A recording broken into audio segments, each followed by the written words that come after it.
name is Tara Radke, and I'm the System Manager for Orion Integrated Landing Systems.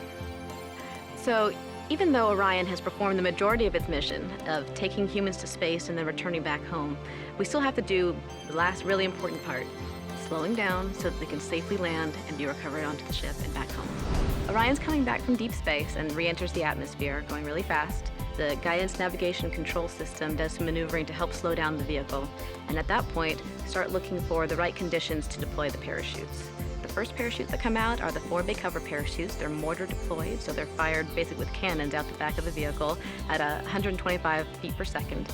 After those are inflated, pyrotechnic piston thrusters push the cover off and jettison it away, and that exposes all the other parachutes that are on the top of the vehicle so they can perform their job. The next parachutes in the sequence are the drogue parachutes.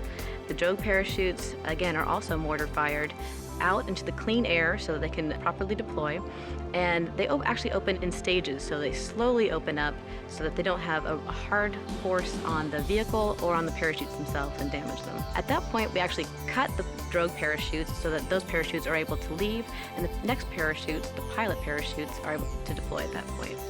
The pilot parachutes are small chutes. They're actually 11 feet in diameter and are actually used to pull the main parachutes out of the bay. The main parachutes are the large ones. Those are 300 pounds, and when they are fully inflated, 116 feet in diameter.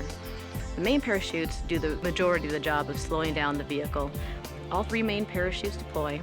They also open in stages to protect the structure and the parachutes and the crew on board.